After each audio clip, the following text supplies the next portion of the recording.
Bonjour à tous et bienvenue dans ce nouveau numéro de cette année-là.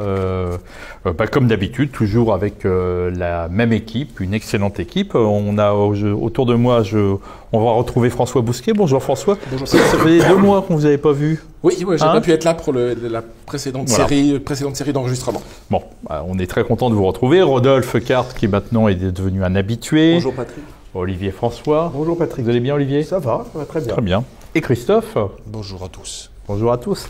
Alors, nous allons faire un numéro, c'est un peu, il n'y a pas vraiment une année cette fois-ci. On va vous parler de l'Amérique. L'Amérique, je veux la voir et je l'aurai. L'Amérique, si c'est un rêve, je le saurai. Tous les sifflets de train, tous les sirènes de bateaux ont chanté 100 fois la chanson de l'Eldorado de l'Amérique. C'était Joe Dassin, le philosophe Joe Dassin. Mais plus, oui. Ouais. Il a fait la philologie à l'université. Oui, philologie, comme Nietzsche. Mais vous savez que je ne dis pas que n'importe quoi. Que n'importe quoi. Très bien, à la bonne heure, Patrick. Alors, l'Amérique, nous pourrions commencer par ses couvertures. On va vous les montrer en 1980. Il y en a eu plusieurs. On a commencé avec ce numéro 34 et ce magnifique tableau d'Olivier Carré de cette statue de la liberté. En 1984, l'argent, avec cet aigle américain qui fonce et ses dollars. Vous retrouverez en 88 le Pentagone, SIDA, le Pentagone en accusation. Ça, je ne sais pas si on a eu je ne sais pas si on assumerait aujourd'hui. On assumerait ce numéro, mais enfin voilà. En 90, le nouvel ordre américain, c'était au moment de la guerre du Golfe, et en 91, États-Unis, danger. Et pour finir, le dernier numéro que vous pouvez trouver en kiosque où l'Amérique est encore à l'honneur. Alors François, il y a un paradoxe. Voici 50 ans que la nouvelle droite s'est choisie à juste titre. Son ennemi principal, c'est l'Amérique. Contre son colonialisme culturel, cette Amérique forte. Et aujourd'hui, j'ai l'impression que cette Amérique qu'on propose dans ces derniers numéros, c'est une Amérique qui est en train de se fermer sur elle-même.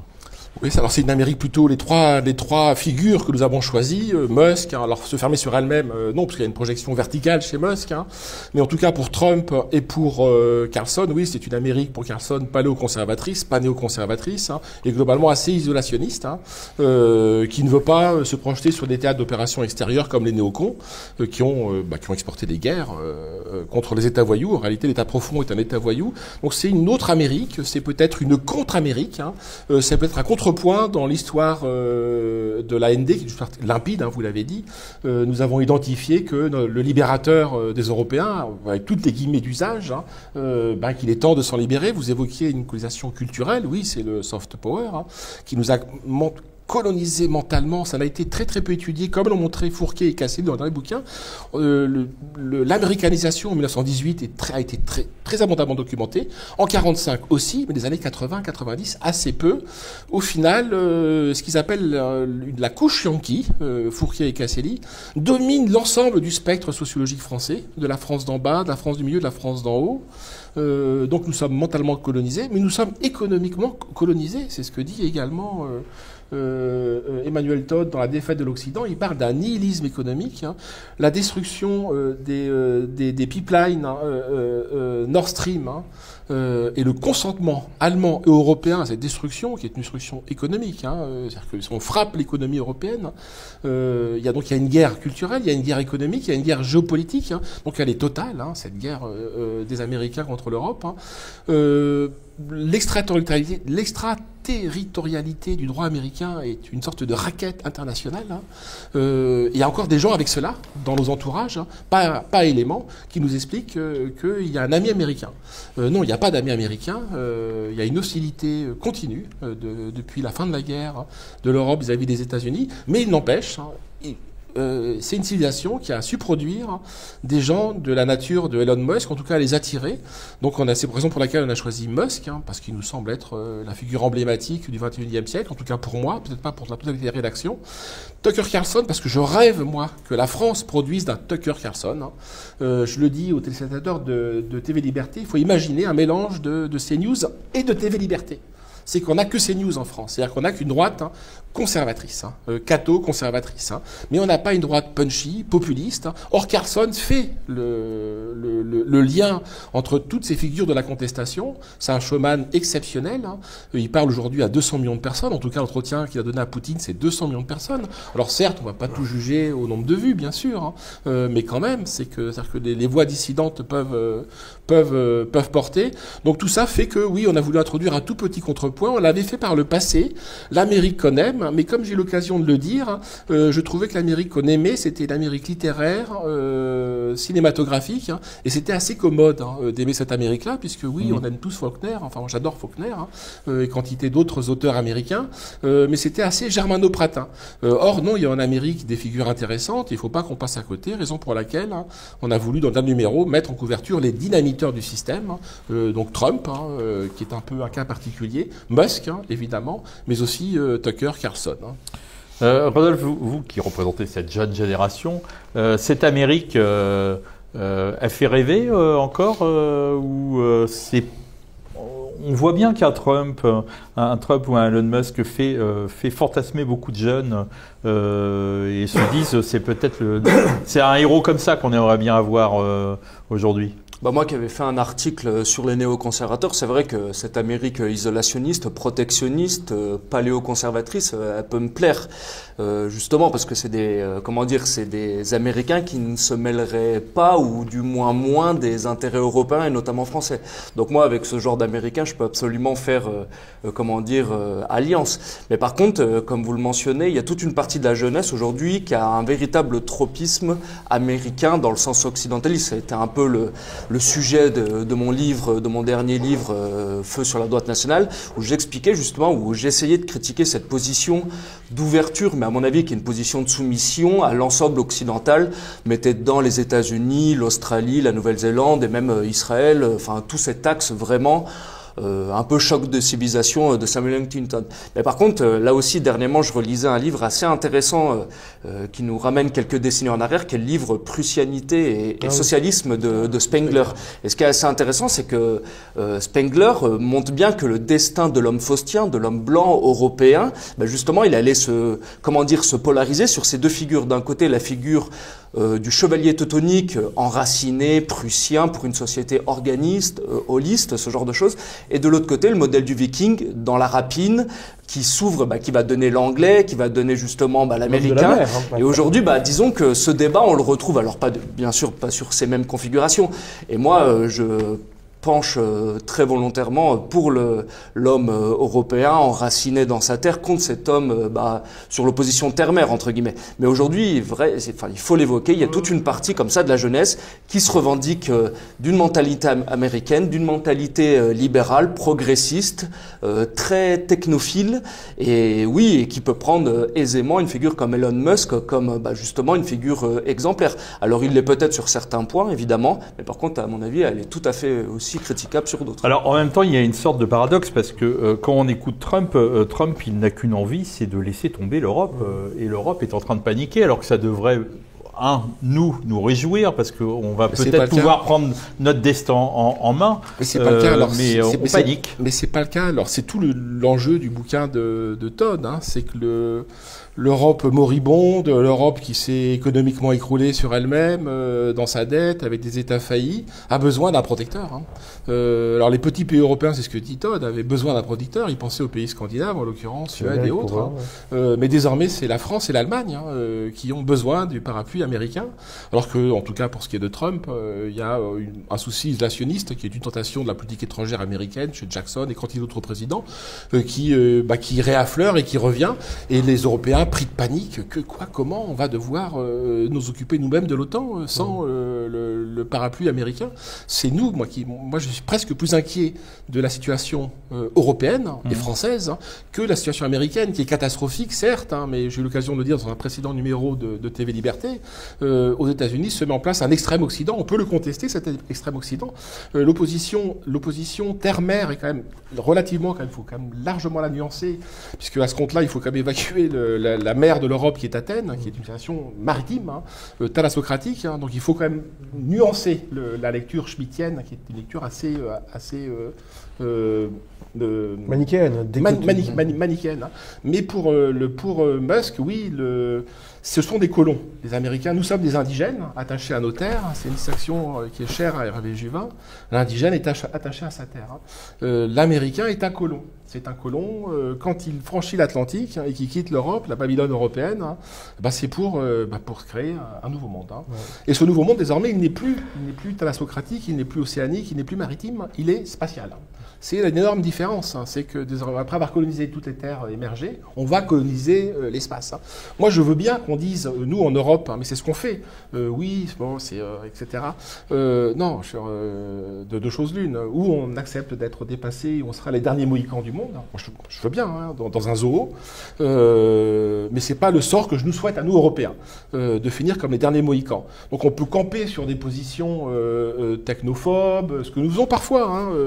Moi, me semble-t-il, trop complaisamment, mais nous serons balayés par l'histoire. On va être balayés par l'histoire. Vous en parlez, Olivier, qui essaye de penser justement, en fait, à la fois un point la puissance, un point d'équilibre. Vous parlez d'Olivier Rey. Oui, d'Olivier Rey, souvent sur la question de taille. Parce que la question de taille, et puis Olivier Rey, montre qu'en même temps, il faut une politique.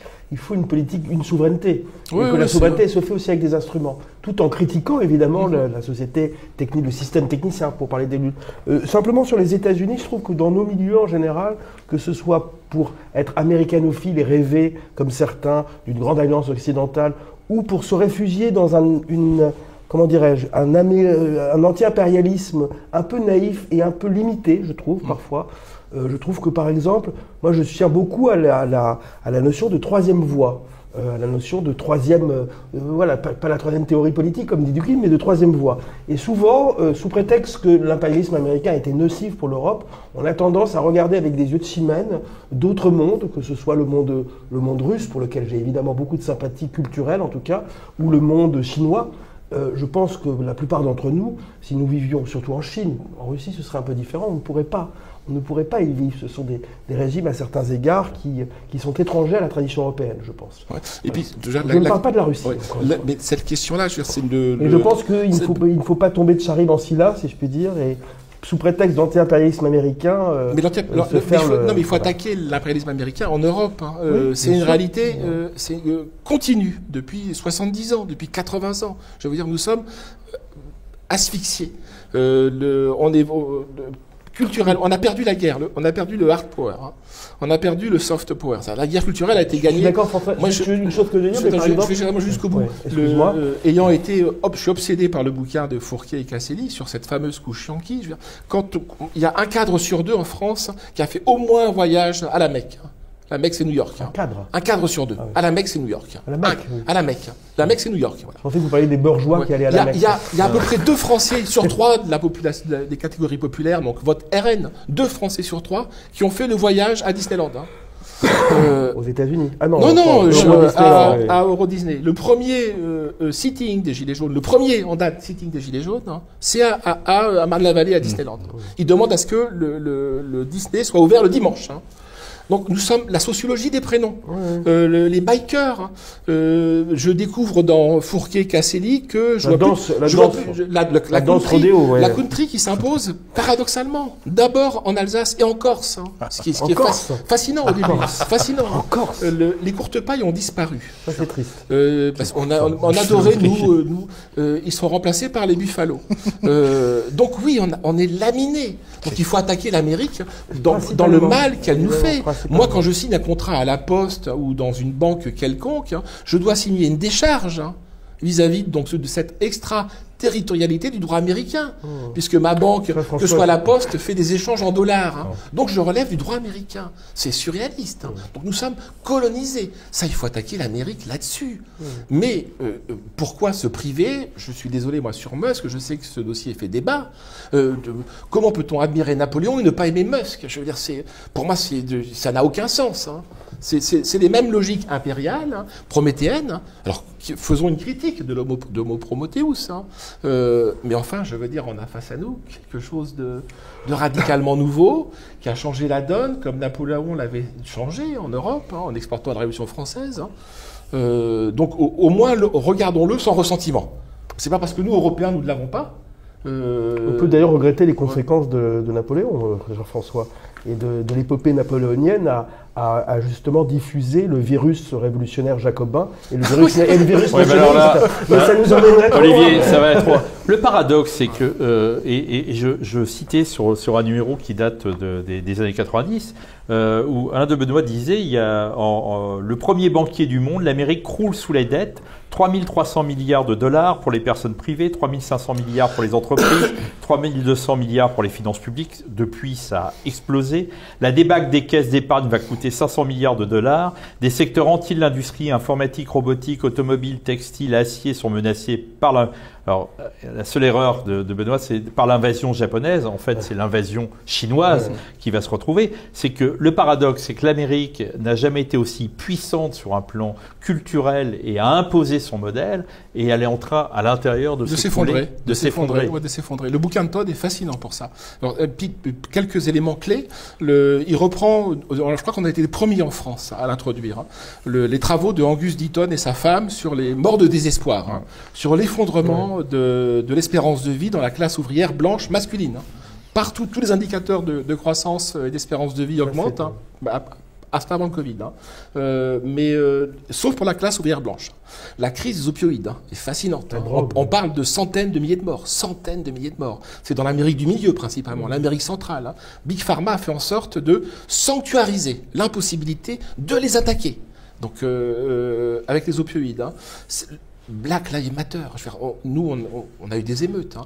Mais les émeutes à l'été 2020, après la mort de George Floyd, hein, mais tous les amis américains, notre correspondant américain, Ethan Rundle, hein, c'est un pays qui est au bord de la guerre civile. Hein. Il y a un décrochage de la population majeur. Hein. Todd, qui est assez intéressant, même si c'est toujours la même chose, c'est les indicateurs d'alphabétisation, d'espérance de vie, nous montre que cette Amérique est en train de, peu à peu, de s'écrouler sur elle-même. Hein. Le seul contrepoint que j'apporte, c'est pas que je veux reparler de Musk, hein, c'est qu'il est en train de se mettre en place un techno-féodalisme, hein, avec des GAFA ou des NATA. Les NATA, que je ne dis pas de bêtises, c'est Netflix, hein, Airbnb, le T pour Tesla et le U, le Natu, le U pour Uber, en plus des GAFAM, hein, qui sont les plus grosses capitalisations boursières mondiales. On parle de centaines de milliards de dollars. Hein. Avec Musk, ça va prendre encore plus d'ampleur, hein, qui sont, je crois, en train de se substituer peu à peu aux mécaniques d'État. C'est-à-dire qu'il y a des États dans l'État aux États-Unis qui font que les vases communicants, l'État est de plus en plus appauvri, de plus en plus endetté, même s'il y a la planche à billets, c'est l'avantage des Américains. Et à côté de ça, GAFAM et Natu qui prennent une puissance démesurée, colossale, qui sont des grands féodaux dont Musk sera peut-être le suzerain. Rodolphe, on parlait de la jeunesse tout à l'heure. J'ai été frappé de voir, je ne sais pas si ça vous arrive d'aller sur la TNT, d'aller voir les chaînes RMC qui rachètent des séries de documentaires américains montrant des trappeurs dans le Grand Alaska qui essayent de survivre, ou des gens qui font des voyages en camion pendant toute cette Amérique profonde qu'on trouvait un peu dans la petite maison dans la prairie ou dans Voyage au bout de l'enfer, hein. Le film de Cimino, c'est un peu ça. Cette Amérique qui fascine la jeunesse d'aujourd'hui.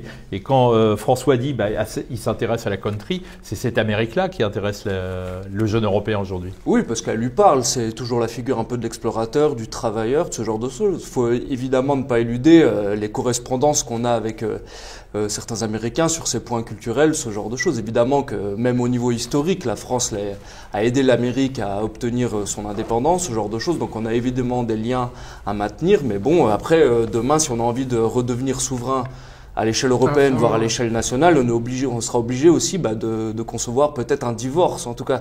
Et l'extraterritorialité, on a eu les cas avec Alstom ou ce genre de choses, c'est quand même une soumission et une humiliation de tous les jours. Donc nous, si on se revendique comme on le fait, à mon avis, à travers la revue Éléments, aussi de cet humanisme classique et des antiques, on est obligé aussi d'avoir un peu de fierté là-dessus. Ah non, mais Rodolphe, c'est l'évidence. Hein. Simplement, de fait, hein, le cas Macron est fascinant. Je veux dire, Macron nous dit que l'OTAN est cliniquement morte, au début de son mandat, et aujourd'hui, il court.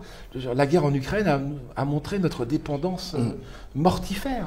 Moi, je redis, le Pearl Harbor européen, c'est la destruction des gazoducs Nord Stream. C'est de l'équivalent de Pearl Harbor. En termes économiques, c'est une économie qui s'écroule sur elle-même, l'Allemagne. Et nous ne réagissons pas.